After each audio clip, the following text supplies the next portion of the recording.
نزلته في قناتي كان تقريبا من حوالي اسبوعين 3. الفيديو دوت كان عن بوت الواتساب. الفيديو ده حرفيا ناس كتير استخدمت بوت الواتساب. بوت الواتساب حرفيا بقت ناس كتير عارفاه في مجال الواتساب عامه، والناس برضو اللي بره مجال الواتساب. البوت ناس شافت فوائده كتيرة جدا، وناس كتير استخدمته، وناس طلبت مننا ان احنا نحدث ونطور في البوت دوت، وناس طلبت ان احنا نعمل بوتات تانية، لان البوت الاولاني كان حرفيا بجد بجد يا جدعان كان عليه ضغط شديد قوي. الرقم كان كل شويه بيتحذر مننا لحد ما عالجنا الموضوع دوت. لكن برضو بوت واحد بالنسبه لان هو من اوائل البوتات اللي تتعمل في مجال الواتساب المصري وبرضو العربي عامه، فده كان عليه ضغط كبير. فلذلك احنا النهارده عاملين تحديث جديد من بوت الواتساب الاولاني، حاطين فيه شويه حاجات ظريفه لطيفه كده برضو، وكمان عاملين بوت تاني تمام في مميزات عن البوت الاولاني. اي نعم هي مش كتير، لكن هم عشان يسندوا بعض شويه.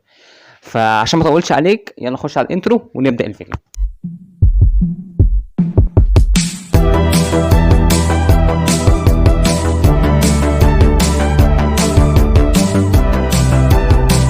طيب يا شباب، جينا كده دخلنا على يعني الواتساب. انا طبعا جايب البوت في روم عشان بصور عنه. انت طبعا ممكن تخش البوت ده في الخاص، بس يا ريت حاجتين مشكلتين واجهت الناس ان هم بيبعتوا رسائل كتير اوتوماتيك. مجرد ما بتقعد تبعت رسائل كتير بيعمل لك بلوك. كل ما هترن على البوت مجرد اول رنه ترنها مش هتكمل الرنه تلاقي البوت عمل لك بلوك. فبلاش تعمل الحاجتين دول. تمام.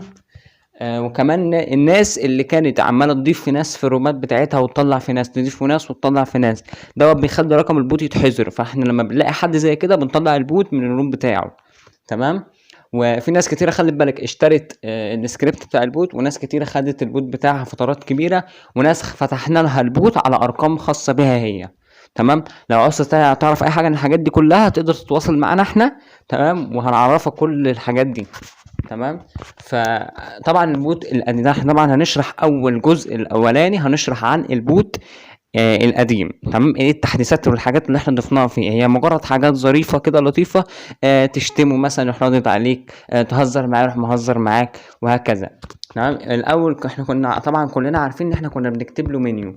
لو رجعت كده ايه زمان خالص لما كنت بتكتب له منيو كان بيجيب لك اوزكس والخوفو والمنيو والليست منيو والحاجات دي. احنا غيرناها خليناها بالعربي، نظرا يعني ان اغلبيه المستخدمين اللي بقوا بيستخدموه اكتريتهم دلوقتي بقوا عربي. تمام. بقوا من العرب. طبعا عندك هنا مثلا ايه القايمه. تمام. هيجيب لك القايمه دي، دوس كده عليها. تمام. دوس عليها كده هتفتح معاك. الاول كانت بالانجليزي دلوقتي بقت كلها بالعربي، اللي هي الاوامر كلها: اوامر المالك، اوامر الجروب، اوامر اللوجو، اوامر الاغاني، اوامر التحميل، اوامر الستيكر، وهكذا بقى كلها بالعربي عندك قدامك اهي. تمام. مثلا لو جيت كده قلت امر الجروب بالعربي. تمام. اهو بص، انا طبعا عشان انا الشاشه عندي صغيره فالكلام كله مش زي بعض، شايف الكلام متلعبك ومتلخبط وكده. تمام. بس انت لو شاشه تليفونك كبيره هتلاقي الكلام كله جنب بعض. ولو كده خش في اعدادات تليفونك صغر الخط، بس انا مش هينفع اصغر الخط لان انا شاشه تليفوني صغيره فمش هبقى شايف حاجه. فاهم؟ ف بصوا خليني اروح اصغرها. تمام. وهاجي على طول عشان تبقى برضو الدنيا واضحه اكتر. دي انا مش هتتظبط فهي دي يعتبر اخرها. تمام. فمش مشكله عادي يعني. المهم ان انت عندك في تليفونك هيبقى الاوامر كلها جنب بعض فانت هتبقى فاهم كل حاجه. هنا طبعا احنا حاولنا نعرب اعدادات الجروب بحيث ان الناس تكون فاهماها اكتر. تمام. اعدادات الجروب هيجيب لينك الروم. اكتب لينك. يعني مثلا لو جيت كتبت له دلوقتي اهو لينك، اوتوماتيك على طول جاب لي ايه، جاب لي على اللينك وجاب لي اسم الجروب من فوق. تمام. كتبت له مثلا يرمي لينك ياخد بيان. ماشي. اكتب لينكات كده اي حد هيرمي لينك هياخد ايه بان اوتوماتيك. لو انا فعلتها كده تمام هيجيب لهم كده تحذير: اي حد هيرمي لينك هياخد بان. تمام. طبعا انت الامر كلها عندك بالعربي، مش محتاج ان انا اقعد اشرحها لك كلها لان الموضوع هيبقى طويل. لو انت طبعا بقى مش عارف الاوامر القديمه فلازم تروح تتفرج على الفيديو اللي فات. تمام. ودي الحاجات الجديده. تمام. في بقى حاجات كتير مثلا زي ان هو تكتب بان وتعمل ريبلاي على الشخص يروح مطلعهولك. في برضو حاجه جديده سنة انا عايز اقول لكم عليها. لو كتبت مشرف هيرفع الشخص مشرف، ولو كتبت انا عملت عليه ريبلاي اكتب نزله هيكتب نزله. تمام.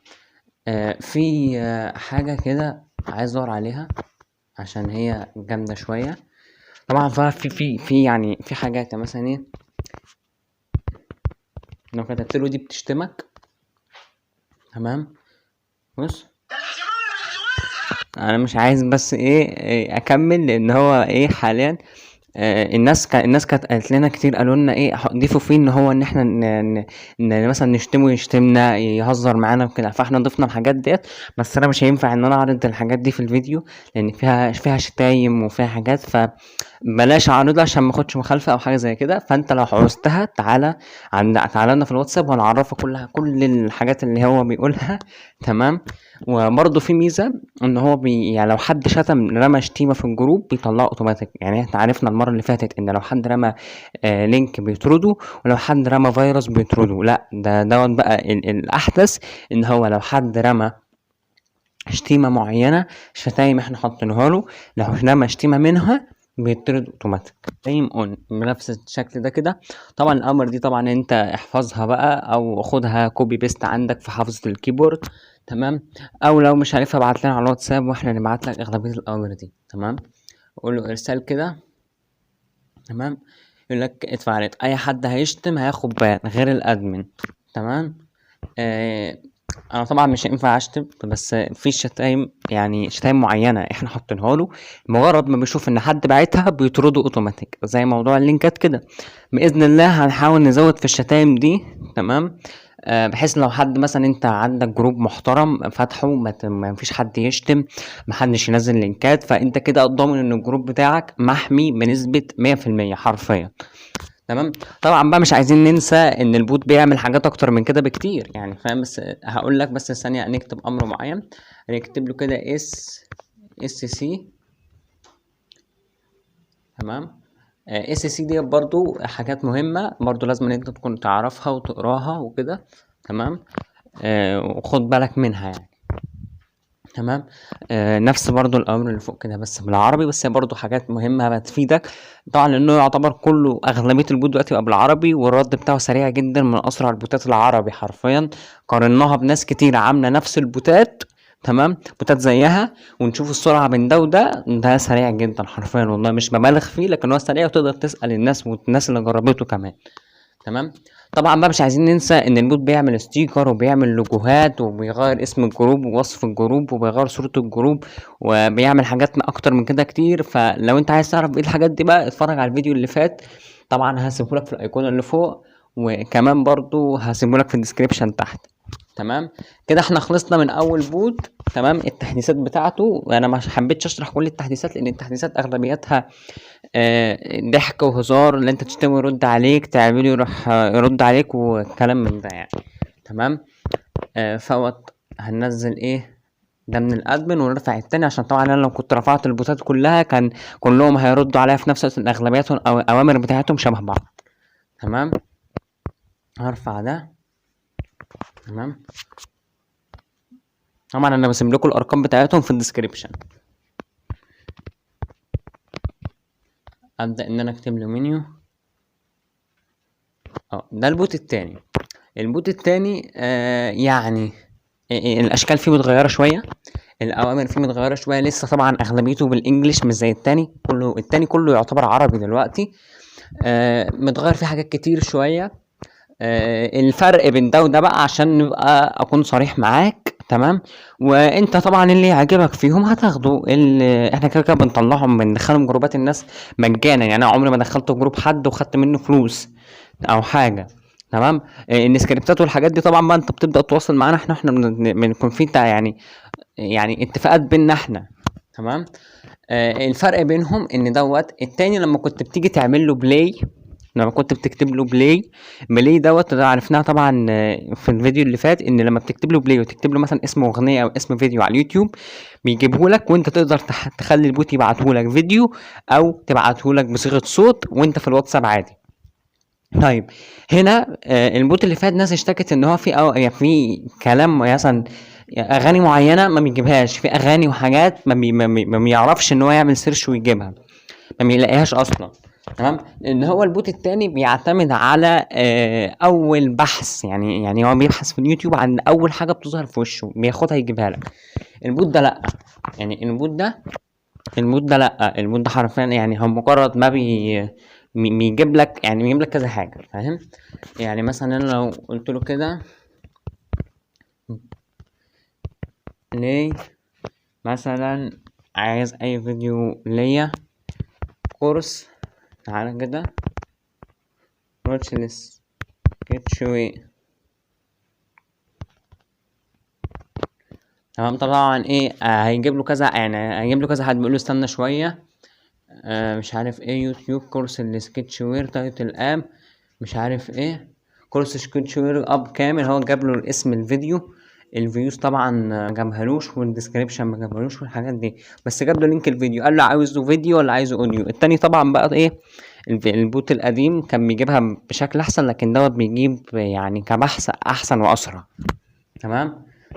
مميزاته برضو ان في رسالة الترحيب، ناس كتير اشتكت من البوت اللي فات ان رسالة الترحيب بتاعته مش عارفين يقفلوها، عايزين يقفلوها عن الجروب بتاع مثلا ايه، جروب واحد نشر اللينك، كل ما حد يخش يبعت رسالة ترحيب، يبعت رسالة ترحيب، يبعت رسالة ترحيب.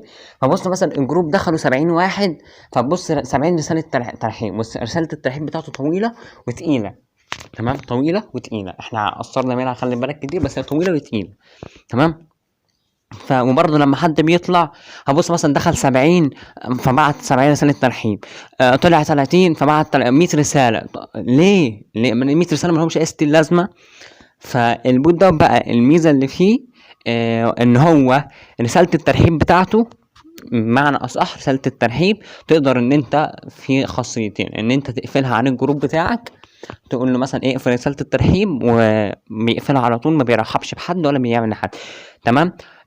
وبرضه تقدر تغير رسالة الترحيب، اللي هو مثلا اهلا بيك انا كذا كذا، وانت دلوقتي في جروب كذا كذا، وانا بوت كذا كذا، تقدر ان انت تكتبها بنفسك. تمام، او تقول لنا احنا واحنا نغيرها لك. تمام. فالبوت اللي فات، يعني لو دوست عليه كده، لما كنا بنيجي مثلا في روم، البوت اللي هو البوت ده، تمام، اللي احنا كنا لسه بنشرح عنه، كان بيبقى كده كل ما حد مثلا يطلع او ينزل او يعمل ما كانش بيرضى. تمام. ما كانش اللي هو بيفضل بيبعت رسالة ترحيب، فكنا بنضطر ان احنا ننزله من على الادمن. تمام، بحيث ان هو ايه، ونقفل الروم بحيث ان هو ايه ما يقدرش يبعت رسالة الترحيب، يا اما بتطلعه بره الروم. فانت مش عايز كده، فانت عندك البوت التالت. لو انت البوت التالت احسن من حيث الجروبات، من حيث الجروبات البوت التالت احسن. تمام. برضو من حيث الجروبات في نقطة معينة حلوة جدا، ان هو بيعرفك مين اللي اترفع ادمن ومين اللي نزل مع الادمن برسالة، بحيث مثلا ايه لا قدر الله ايه انت مثلا الجروب بتاعك حد عايز يسحبه، حد عايز يصفيه، الناس اللي هي المريضة والهبل بتوع المجال، مجرد ما حد بيترفع على الادمن على طول البوت بيقول لك بروموت بكذا كذا اترفع على الادمن، فانت على طول ايه مجرد ما بتشوف رسالة زي كده بتلحق ان انت تخش تنزله، او مثلا بتعرف ده مين. لو مثلا صاحب الجروب مش موجود فانت بتشوف رسالة زي كده تروح منزله انت على طول لو انت في المشرف. فده طبعا ليه فايدة وليه حاجات حلوة جدا. تمام. يا رب اكون طولت عليكم، ويكون الفيديو عجبكم، ويكون الفيديو سهل وبسيط والدنيا مش معقدة خالص. طبعا انا هسيب لك ارقام البوتين في الديسكريبشن، انا على فكرة سايبهم في الفيديو القديم. انت لو جيت عند الفيديو القديم انا سايبهم في الفيديو القديم. تمام. سايب لك البوت الاساسي والبوت الاحتياطي، لا هو خلاص الاتنين بقوا بوتين اساسي، احنا دلوقتي حولناهم الاتنين بقوا بوتين اساسي. الفكره ان المره فاتت البوت الاساسي لما كان بيفصل كنا بنشغل البوت الاحتياطي، دلوقتي لا، احنا لما الاتنين شغالين في نفس الوقت، بس ده في جروبات معينه وده في جروبات معينه، ما ينفعش تدخل الاتنين في نفس الجروب، فاهم؟ يعني برضه عايز اوريك نقطة في طبعا ايه جروب اباوت بوت. تمام، ان الناس كتير نورتنا فيه. الجروب ده بينزل عليه تحديثات البوت قبل ما بتنزل على اليوتيوب. اي حد عايز يتعلم اي حاجة يخش جوه بوت اباوت الروم بتاع اباوت البوت. تمام. بينزل بنقعد نعلم فيه الناس ونشرح فيه للناس، وفي ناس بتكون عاملة بوتات بنجيبها جوه وبناخد بالنا مثلا منها، نتعرف نشوفها عامله ايه، نشوفها ايه اخبارها ايه دنيتها والكلام ده كله. وكلنا جوه اخوات، تقدر تيجي تنورنا جوه، ولو عوزت اي حاجه احنا معاك. ويا رب كنت قلت عليكم تاني، ويلا. 2000 years later. امبارح بقى بعد ما خلصت تصوير الاجزاء اللي فاتت دي كلها، خوفو الكائن البر مائي او المائي، ما انت متعرفوش هو كائن بني ادم ولا منه ما تعرفلوش هو حيوان ولا ايه بالظبط يعني. هو مخلط مش تمام يعني. ما تفهملوش حاجه. المهم الشخص ده هتلاقيني ناطط في بنطلونك. هاتولي الكلب ده. قال لي وانا بحكي له طبعا عملت ايه في الفيديو. تمام، ان البوت ده طبعا كله عارف ان البوت ده بتاعي وبتاعه. هسيب لكم كمان لينك قناته في الديسكريبشن. قال لي طبعا الاوامر بتاعها من نسيت تحطها، فاضطريت بقى ان انا اصور تاني واحطها، وبعد كده احطها في المونتاج يعني. تمام. فهنا طبعا ايه تكتب امر ويلكم ده. طبعا الحاجات دي لو اتعربت باذن الله بقت بالعربي هبدا انزل عنها تحديث تاني زي ما عملت مع البوت الاولاني كده، بس هي هتفضل لحد الان هي كده لسه بالانجلش عادي. ويلكم ده بيجيب لك تحكم في رسالة الترحيب، بتتحكم في رسالة الترحيب تقفلها أو تفتحها. دي ميزة عن ميزة البوت القديم. البوت القديم ما كنتش بتعرف تفتح أو تقفل رسالة الترحيب. تمام. هنا هو تقدر تفعلها أو تقفلها، ورسالة الليفت لما بتكتب له ليفت تقدر برضو إيه تتحكم فيها. تمام. وسيت ويلكم اللي هو تظبط رسالة الترحيب. رسالة الترحيب تكتب كده تاج واليوزر، وتبدأ إن أنت تكتب الكلام جنبيه.